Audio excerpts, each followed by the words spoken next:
On this episode of Hoosier Adventures, we take TexRail from Grapevine to Fort Worth and back.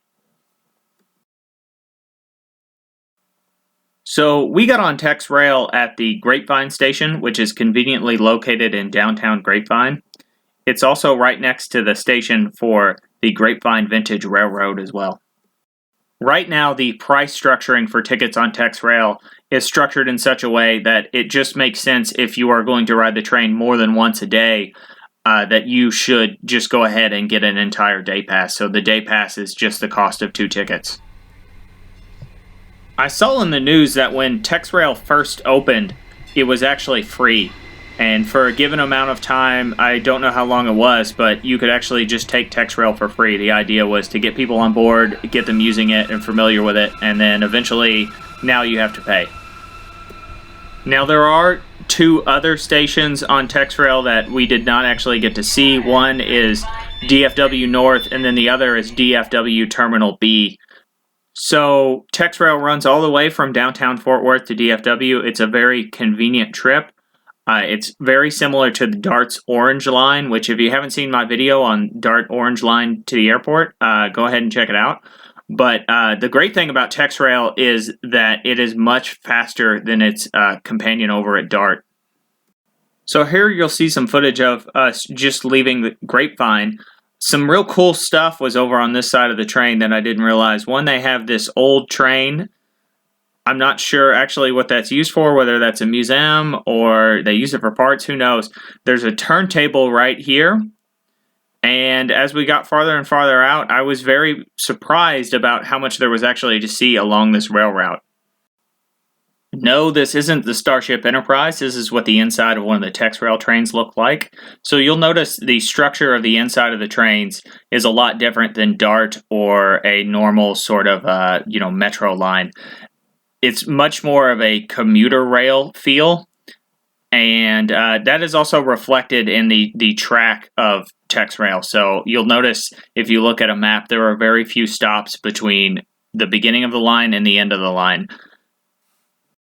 And as a result, TexRail will get you from DFW Airport to downtown Fort Worth very, very quickly. So while we rode TexRail, it was actually set up for the coronavirus social distancing. So roughly half the seats were blocked off with caution tape and you weren't allowed to sit in them. That was not a problem the day that we took it. I'm pretty sure this was a Saturday. And on the way home, we had an entire carriage to ourselves. On the way there, for most of the trip, we also had an entire carriage to ourselves. So not many people were riding it. I chalk that up to 1, it being a weekend. 2, it being a weekend during the pandemic, and 3, I honestly just don't think that many people are riding it. In fact, I really wonder what a normal weekday rush hour commute is like on TexRail and how many people are riding it. If you take TexRail as your primary means of commuting in the DFW area, let us know. I love the station design. You'll see this really, really tall, almost monolithic sign there. Every station kind of looks the same, but the design that they went with for the stations looks very good. And here you'll see some of Hoosier Adventures' producers. As I said earlier in the video, I didn't expect such great views from TexRail, but a lot of the track, especially the halfway point between downtown Fort Worth and where we got on at Grapevine, is elevated, and it affords really great views of not just downtown Fort Worth, but also just the scenery in general. Also, if you're really into cars, it passes several junkyards that appear to have some older cars.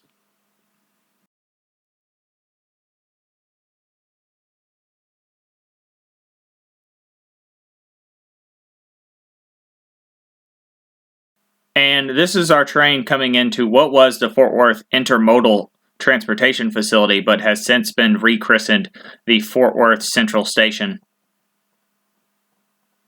Available here are transfers to the TRE, which if you haven't seen my Hoosier Adventures about the TRE, check it out, and Amtrak as well.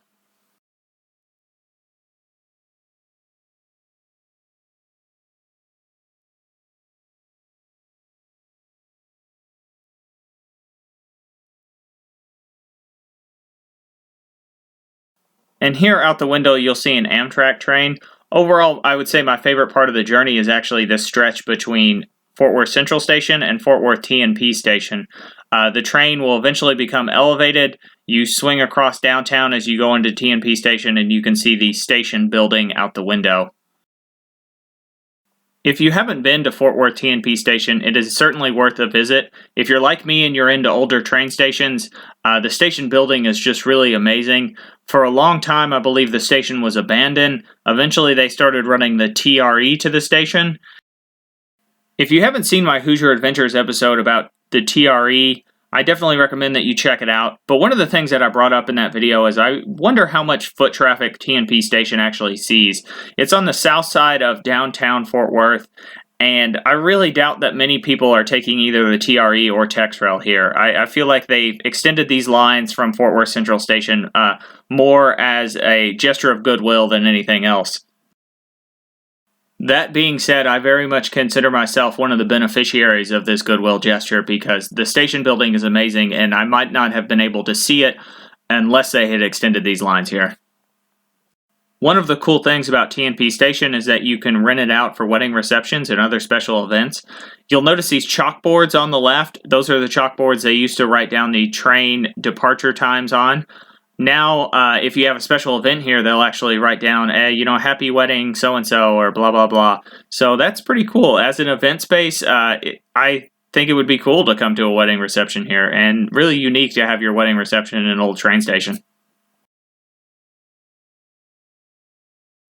So right now we are actually traveling through a tunnel underneath the train tracks, and now we're coming out into a sort of sitting area. I guess it would be a no man's land between the main station building and the tunnel under the trains.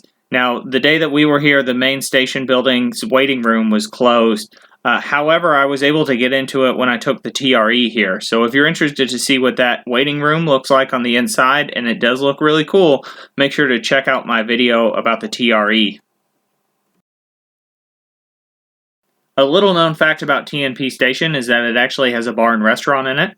We ended up eating there. The food was great. This is an inside shot of it. Even though this was a weekend and there weren't many people at the station, the bar and restaurant was still open.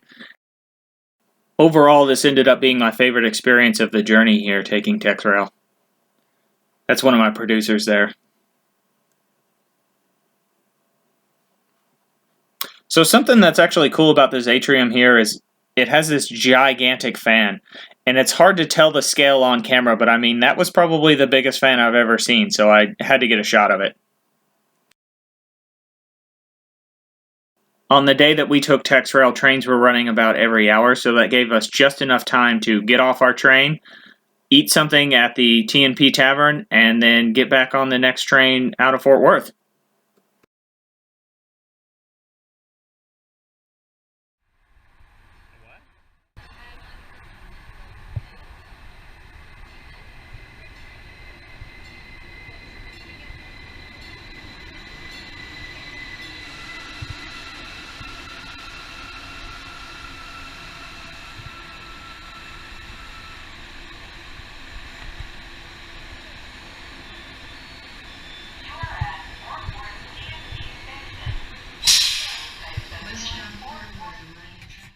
And here's some footage of us going back the other way through Fort Worth Central Station. You'll notice the Amtrak train.